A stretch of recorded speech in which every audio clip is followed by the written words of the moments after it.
Good afternoon and welcome to Galaxy News on the Hour with Nifemi Oguntoye. Bayelsa State Governor Siriaka Dixon has warned residents of the state to desist from building unnatural drains to prevent flooding in the state. He made the remarks in Yenegua, the Bayelsa state capital, during an environment summit by the state government. Speaking at the Government House Auditorium, Governor Dixon, who was represented by his deputy, Rear Admiral John Jonah, retired, promised to take legitimate steps to prevent flooding.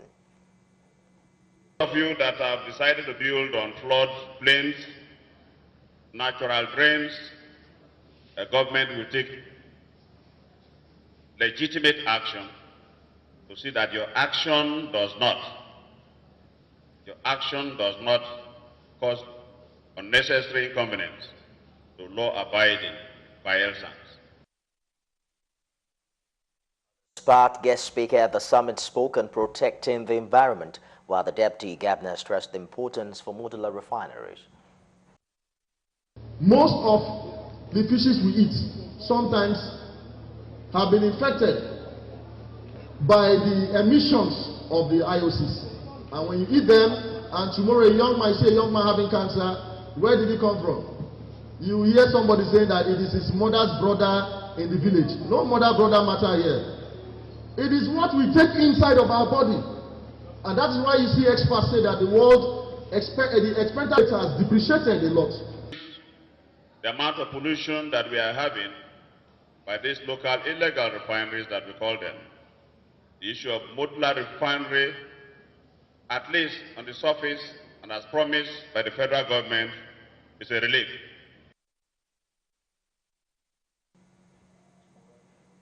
The Bayelsa State Police Commander has paraded a suspected notorious car snatcher, John Linus, believed to be behind most of car theft in the South-South region. The suspect, who claimed to be a dismissed soldier, was arrested after a Toyota car he allegedly stole was recovered. Parading the suspect, the recovered car, and an operational master key at the police headquarters in Yenegua, the State Police Commissioner Amba Sokos spoke on the arrest. He stole some vehicles at Ugeli and brought them into Bayelsa. We were able to apprehend him. We were able to recover 2 to 3 other vehicles from him, and the matter was transferred to Delta State Police Command. The suspect admitted being arrested 3 times, while the recovered car owner expressed joy as the commissioner displayed the keys used by the suspect. Police have arrested me 3 times, sir. What happened in Port Harcourt? It was one Camry car that I stole from Port Harcourt. So they came here to hold me before they transfer me to Port Harcourt. So one again it was a loss. That one is from Warri. To the Akemfa police station, and then I saw that it is my car. So I really appreciate the police force. We recovered these master keys. He claimed that each of these keys cost 50,000 and were brought in from Ghana. With these keys, he can open anywhere. From his background too, like I earlier presented him, he's one of the dismissed officers from one of our security agencies. Meanwhile, the police commissioner has advised criminals to turn a new leaf or relocate from the state, as it's no longer business as usual. Workers of the Federal Medical Center Abuja have faulted the stance of the Minister of State for Health, Dr. Osage Ahanire, and the board of the hospital over alleged plans to extend the tenure of the current Chief Medical Director. The workers say they are aware the tenure of the CMD ends on the 23rd of June 2017, and any plan for extension will not be accepted.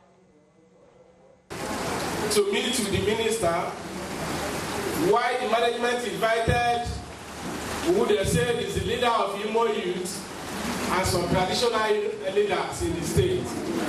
We are now wondering if this hospital is Imo State Hospital or federal establishment.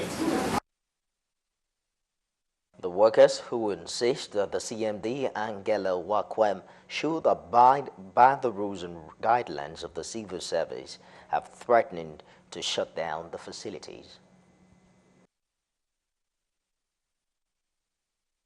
She stabilized many people in this hospital. Our promotion areas 2013-14 is not be paid. Our salary is not be paid. Even our salary is not complete. She cut our salaries and eat with the management. Well, according to civil service rule, she is billed to finish her tenure by 23rd June 2015. And one of the reasons is that she should comply to the directives, to the provision of the law.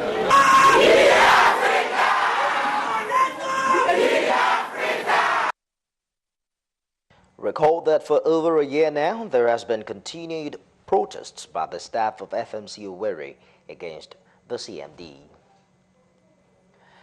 Sit on the news this hour. We'll be back at 6:30 with a more comprehensive bulletin. I am Nifemi Oguntoye. Thanks for being there.